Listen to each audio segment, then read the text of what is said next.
in the matters 25 CF 112, 25 CF 131, State of Wisconsin versus Joshua Mercer.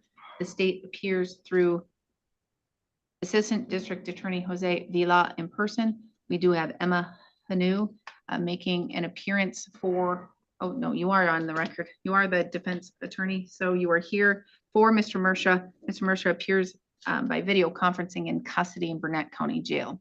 We're set today in this matter for a status conference. Ms. Hanu, can you please update the court? Thank you, Your Honor. First, regarding Mr. Mercer's missed appearance previously, he has advised me that he was attempting to join the Zoom via the phone number, but the call kept dropping and was unable to get in touch with me due to another matter I was handling at the same time. Following that, Mr. Mercer was assessed the warrant, and we were trying to figure out how we could get him here to appear for that warrant. Here he is now in custody. As far as the open matters, Mr. Mercer is engaging in the intoxicated driver intervention program.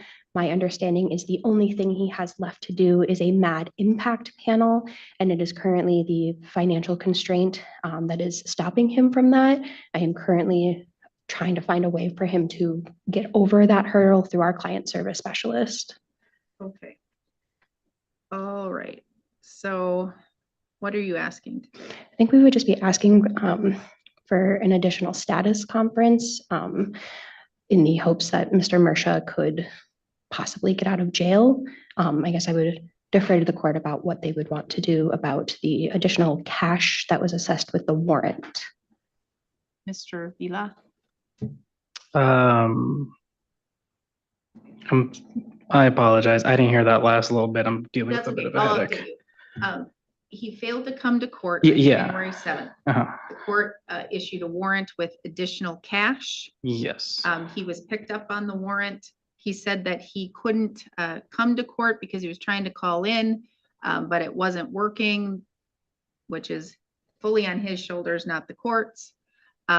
Ms. Hanu is asking to have the additional, or for the court to review the additional cash and to possibly lower it so that he can be released and continue with his treatment. Given the fact that Mr. Mercer is in custody right now, and that's obviously a barrier to him to be able to do the treatment through the IDAP program, the state would have no objection to a reduction in the cash bond, Your Honor. I just do want to flag one thing. Our last hearing for this was supposed to be a preliminary hearing. I believe that was a waiver. Are we still proceeding with that today? Yes. Are we proceeding with the waiver? Yes, Your Honor. Okay. So, Mr. Mercer, do you understand what it is to have a preliminary hearing? Yes, Your Honor. And did your attorney thoroughly go over that with you and explained what a preliminary hearing is? Extensively in detail. Excellent. So you understand the burdens on the state to prove that a felony was probably committed and probably committed by you. And you understand that by waiving your right to a preliminary hearing, you are agreeing that the state can meet that burden?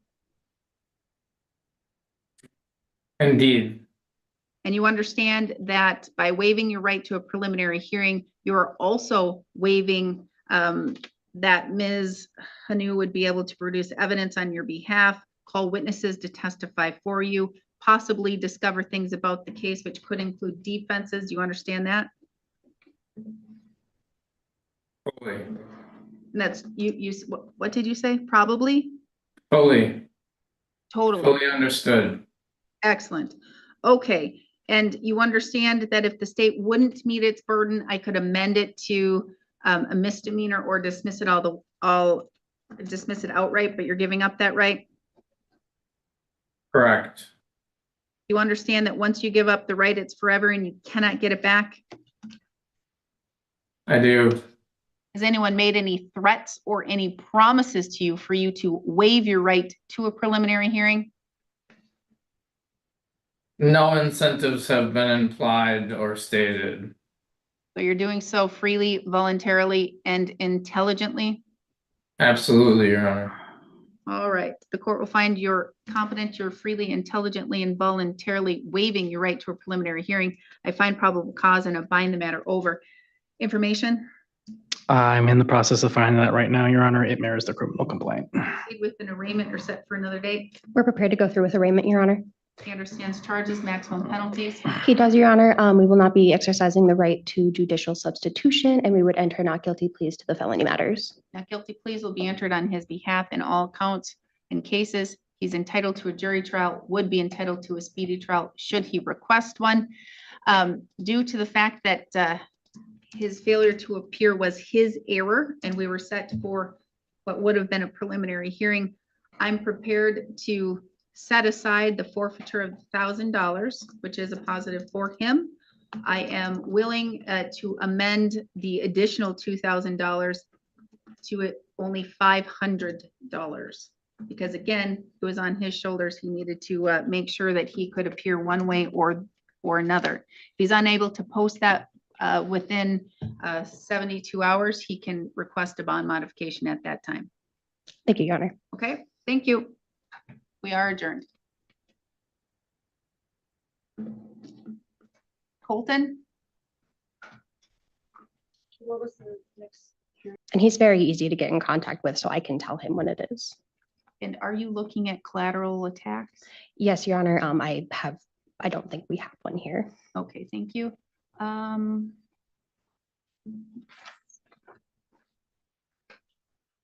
February 19th at 10:30. February 19th at 10:30. That's in your block time. We'll see you then.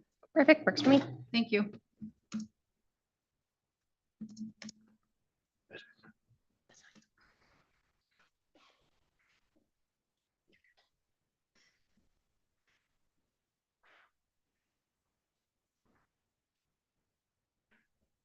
And you represent Colton? Yes, Your Honor, I do.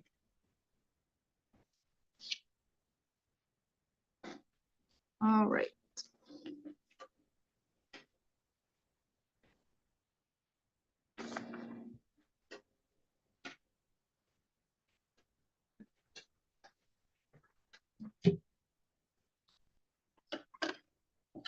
We will go on the record in the matter 25 CM 110, State of Wisconsin versus Colton Stewart.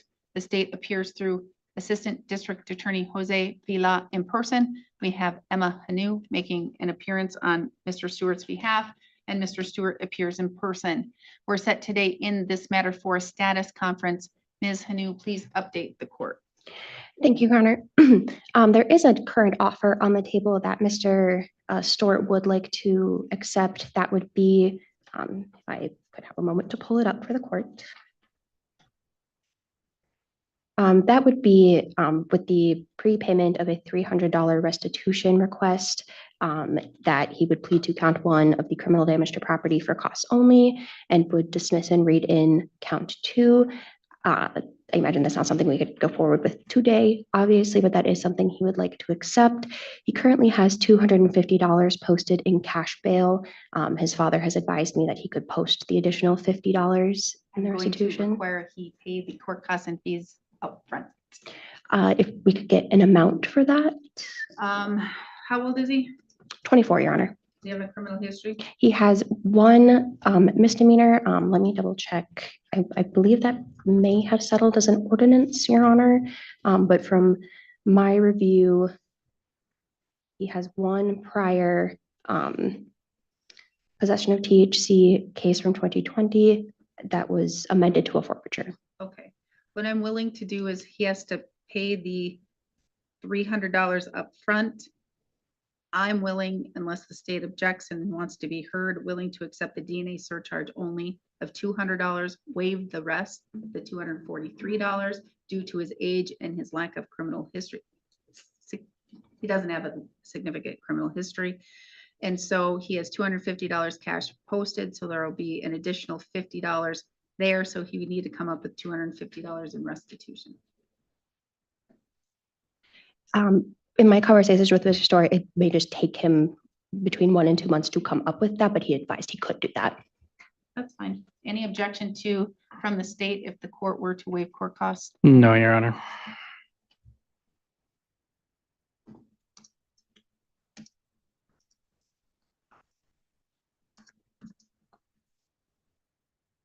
I could do March 2nd at 11:30.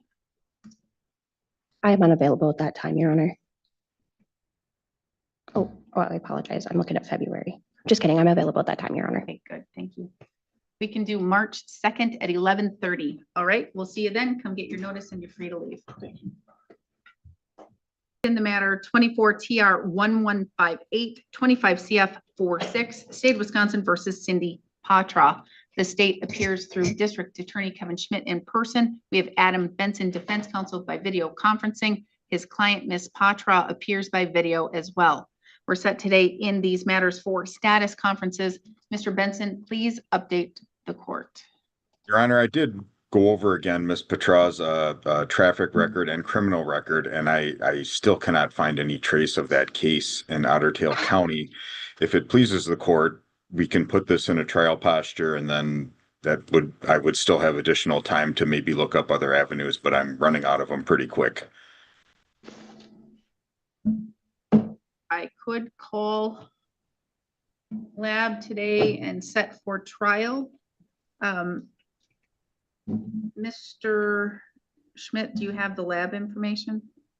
I could, but Attorney Benson, if what you're doing is trying to establish that the driving record wouldn't be sufficient evidence after conviction at trial of her prior convictions because there is no record of one of them on there, are you just gearing up to file a motion alleging that? No, what I would be looking for is to see whether or not she had competent counsel on that particular case.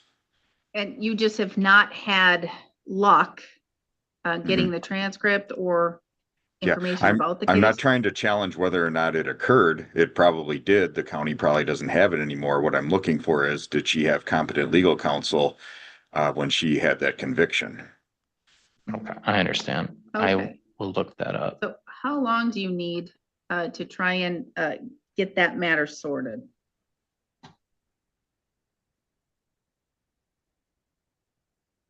You're addressing me, Your Honor? I apologize. Yes, yes. Like I say, no more than 60 days, I would think, Your Honor, and I think our trial would probably be outside of that, so. Okay.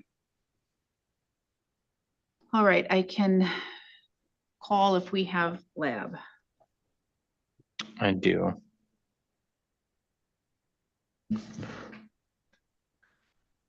This one is the Wausau State Crime Lab. And let me know when you're ready. Do you need the number? It's the one that ends in 583 or the 8626.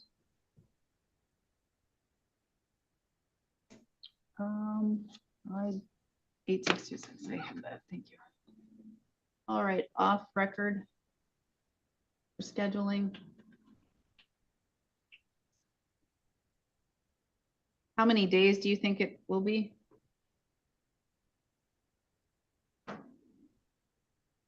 Mr. Schmidt? I'm just looking real quick. State Crime Lab, this is Sarah. Hi, this is Judge Mogan in Burnett County, and I'm calling to schedule a trial. Okay, just one moment. Get into the right spots here. Okay, who's the analyst for this case? Lexus Hagedorn. Okay. And what date are you looking at for scheduling? Okay. Mr. Benson, could you do May 18th and 19th? I can, Your Honor. May 18th or 19th? The 18th, she would be a number 1. On the 19th, she would be a number 2. All right, we can schedule her for the 18th, number 1. Okay, and then do you have the Crime Lab case number handy? Do you, Mr. Schmidt? Yes, I'm trying to find it. Okay, it's W25-35.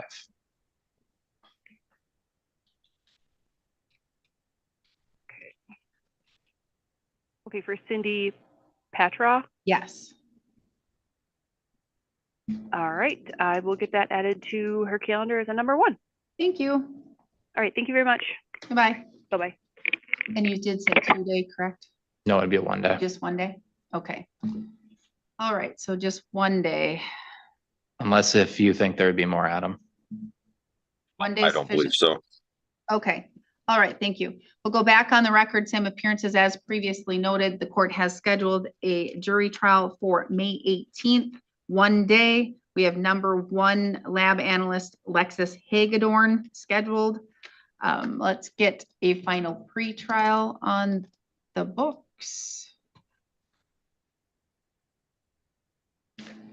I could do April 20th at 9. Does that work, Mr. Benson? Your Honor, thank you. All right, April 20th at 9. And Mr. Benson, if you're going to file any motions, and you need dates, just file the motion and Mary will give you a date, okay? Thank you. All right, thank you. We are adjourned. Thank you, Your Honor.